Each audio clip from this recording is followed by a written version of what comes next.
नमस्कार। आज हम बात करेंगे बाबा रामदेव और सुप्रीम कोर्ट और उनके मिसलीडिंग विज्ञापन।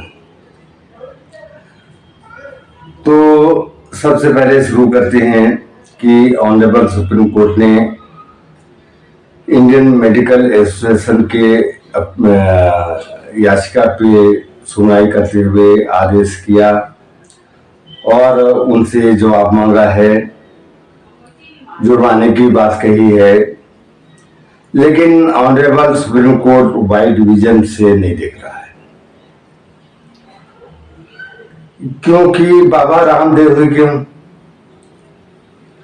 और भी हैं इस भारतवर्ष में, दुनिया में, जो मिसलीडिंग विज्ञापन कर रहे हैं। मैं ये नहीं कह रहा हूं कि रामदेव सही कर रहे हैं, मैं उनके पक्ष में बात नहीं कर रहा हूं। उनको यदि गलत पाए जाते हैं तो 10 बार प्रोसिक्यूट कर सकते हैं, इसमें कोई दुख की बात नहीं है। यदि बाबा रामदेव गलत हैं तो प्रोसिक्यूट किया जाना चाहिए, एज ए वकील मैं बोल रहा हूँ। तो सवाल ये है कि देश में ऐसे कितने भ्रामक प्रचार हैं, उसपे ऑनरेबल सुप्रीम कोर्ट की नजर नहीं है। कितने ऐसे गुटखे हैं, कितने ऐसे पेय पदार्थ हैं, ऐसे कितने और भी 3 पत्ती गेम, लूडो, जिसमें कि अंत में कहा जाता है कि आर्थिक नुकसान होगी, आदत पड़ने की संभावना है, ध्यान से के लिए। क्या सबको जुआरी बनाना चाह रहे हैं? इस पे ऑनरेबल सुप्रीम कोर्ट का ध्यान नहीं। फेयर एंड लवली जो गोरा करने का है, गोरा होते नहीं हैं, उनके दिमाग में भरा जाता है। कई ऐसे शैम्पू हैं, कई ऐसे खान पान के पदार्थ हैं, बोर्नवीटा हैं, कॉम्प्लान हैं। तो ऐसे ये भ्रामक विचार की श्रेणी में नहीं आती। इस पे सुप्रीम कोर्ट की निगाह नहीं है। तो सुप्रीम कोर्ट को तो बहुत बड़े विजन से देखना चाहिए और उसको अंकुश लगाना चाहिए। बड़े बड़े सेलिब्रिटी, एक्टर, क्रिकेटर, ये सब गुटखा खाते हुए दिखाए जाते हैं। तो गुटखे में जैसे विमल है, राजश्री है, ये क्या भ्रामक विचार नहीं? केवल दवाई ही भ्रामक विचार है।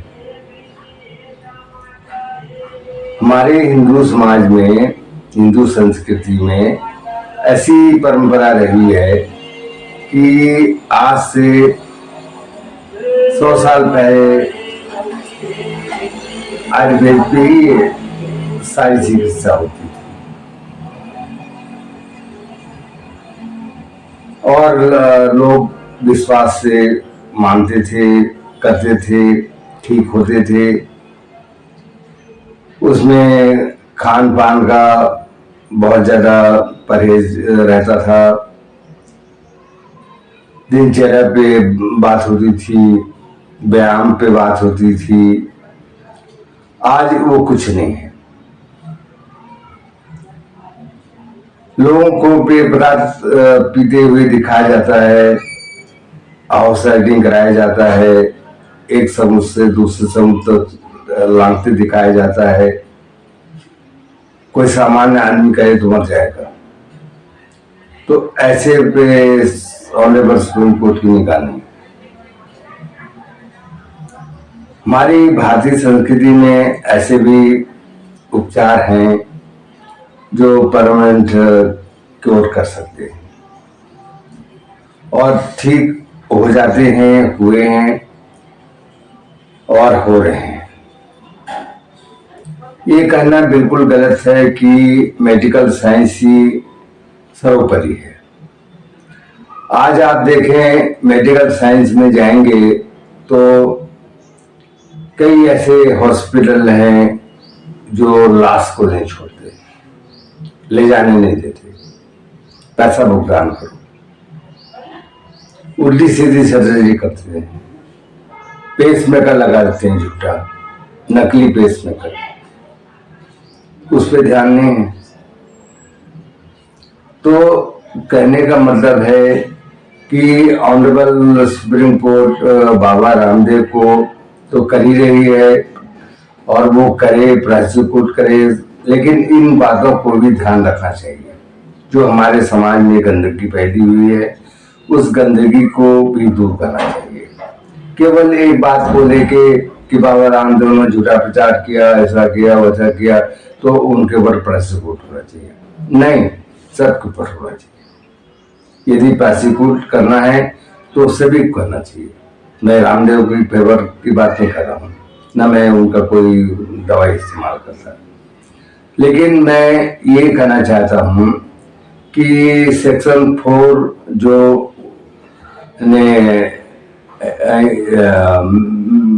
इंडियन मेडिकल एसोसिएशन ने रखा है, उसके अध्ययन करने के बाद बात करनी चाहिए। तो उसमें क्या है कि मेन बात ये है कि उन्होंने अपने पक्ष को रखा, भारतीय संस्कृति के पक्ष को बिल्कुल इग्नोर कर दिया है। आज के मिलावटी खान पान पे नजर नहीं है सुप्रीम कोर्ट का, ना कोई अंकुश है, ना वो दिखाई देता है। तो एक तरह से वाइड विजन नहीं है, वाइड विजन होना चाहिए, जो सर्वहिताय होना चाहिए। आज कई चीजों पे प्रतिबंध लगना चाहिए, जिससे हमारे युवा पीढ़ी बर्बाद हो रहे हैं, जुए की लत लग रही है, नशे की लत लग रही है। तो ये सब में कुछ तो मेडिकल साइंस का भी रोल है कि नशीली दवाइयाँ, अनावश्यक दवाइयाँ, जो बीपी शुगर की दवाइयाँ हैं, तो आयुर्वेदिक में ऐसी भी दवा हैं जो हमेशा क्योर करती है, हमेशा परमानेंटली, लेकिन एलोपैथी में ऐसी कोई दवा नहीं है जो परमानेंट क्योर करती है, टेम्परेरी कर सकती है। तो इस पे विचार नहीं किया गया है पूरी तरह से, और केवल बाबा रामदेव को टारगेट किया गया है। तो यदि उनसे कोई गलती हुई हो तो उन्हें पनिशमेंट दिया जाए, प्रोसिक्यूट किया जाए, तो वहां लगाया जाए, उसमें कोई दिक्कत नहीं। लेकिन उसके अलावा भी समाज में जो प्रसिद्ध भ्रामक विचार है उसको भी दूर किया जाए। आजकल सोशल मीडिया का दौर है, ऐसे ऐसे गेमिंग ऐप है जो युवा पीढ़ी को बर्बाद कर रहे हैं। वो छुप छुप के जुआ खेल रहे हैं, लूडो खेल रहे हैं। ये क्या है? जिसके पीछे बड़े बड़े लोग प्रचार में लगे हुए हैं, अब प्रचार कर रहे हैं। क्या इस पे सुप्रीम कोर्ट की निगाह नहीं है? होना चाहिए। तो हम बात करते हैं हिंदू संस्कृति की। बहुत पुरातन संस्कृति थी है।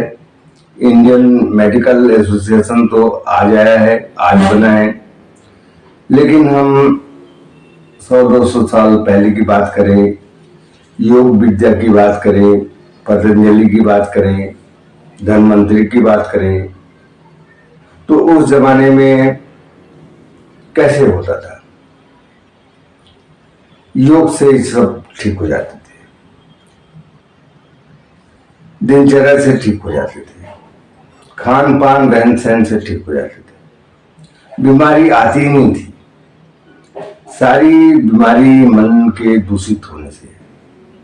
मन हमारा आज दूषित हो गया है और कंफ्यूजन की स्थिति पैदा हो गई है। मन भ्रम में पड़ गया है, मन एकाग्र नहीं है, इससे तमाम बीमारी हो रही है। बीमारी का दौर सबसे पहले मन में आता है, उसके बाद शरीर में जाता है। एक तरह से कहें तो शरीर और मन एक ही है, एक सिक्के के दो पहलू हैं। पहले बीमारी मन में आती है, उसके बाद शरीर में। तो पहले ये योग में सिखाया जाता था कि मन को एकाग्र करो, शांत करो, बीमारी को आने मत दो। तो इस तरह से बीमारियों का इलाज किया जाता था। आजकल मेडिकल साइंस दिमाग में भर दिया है कि दवा जब तक रोज नहीं खाएंगे तब तक बीमारी ठीक नहीं होगी।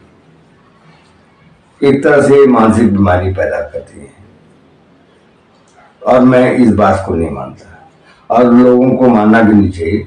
हालांकि जिसकी स्थिति बढ़ गई है, मन ऐसी खराब है, उसको जरूर इसका सहारा लेना चाहिए, क्योंकि इसके सहारे के बिना वो जीवित नहीं रह सकते।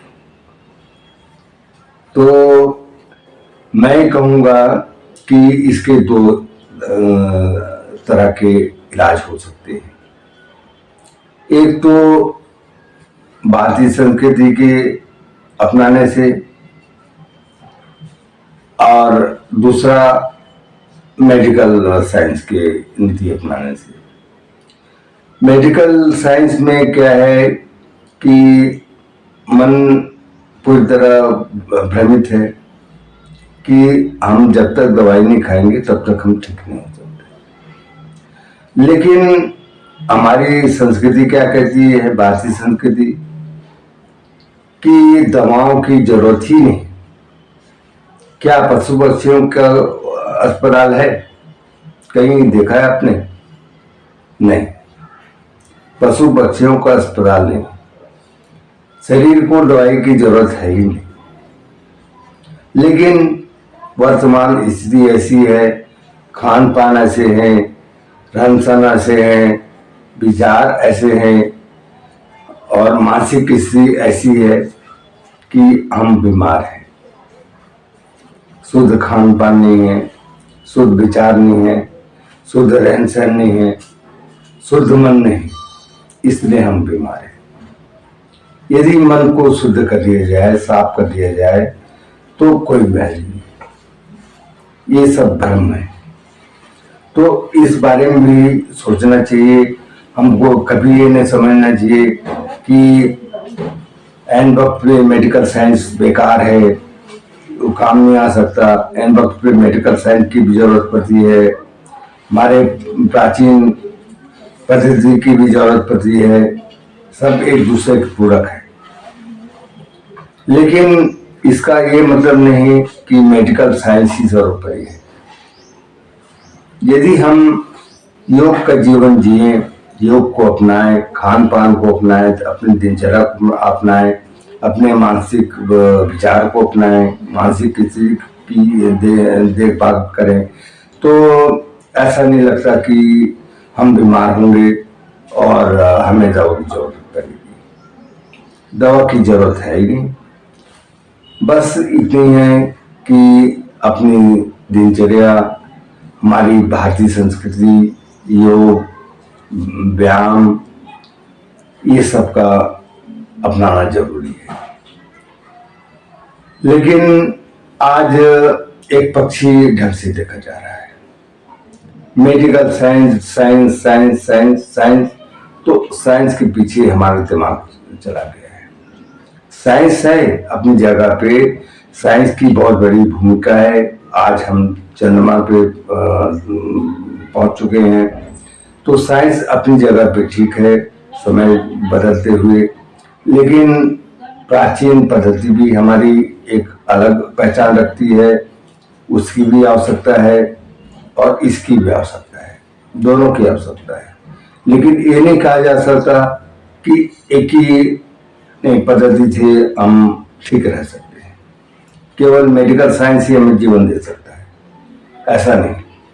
आज इतने भ्रष्टाचार हो रहे हैं मेडिकल साइंस में, जिसकी खबर सुप्रीम कोर्ट को शायद हो या ना हो, लेकिन बहुत परेशान है लोग। लाशों को दिया नहीं जा रहा है, लाश वापस नहीं कर रहे।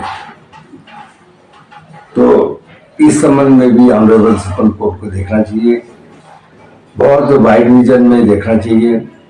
और भ्रामक प्रचार एक व्यक्ति से नहीं हो रहा है, पूरा संसार में फैला हुआ है और सोशल मीडिया में और फैला हुआ है। तो इस सब को बंद करना चाहिए और आगे उन पे लताड़ भी लगाना चाहिए, जुर्माना भी लगाना चाहिए, पनिशमेंट भी करना चाहिए, ये सब करना चाहिए, लेकिन बड़े पैमाने पर।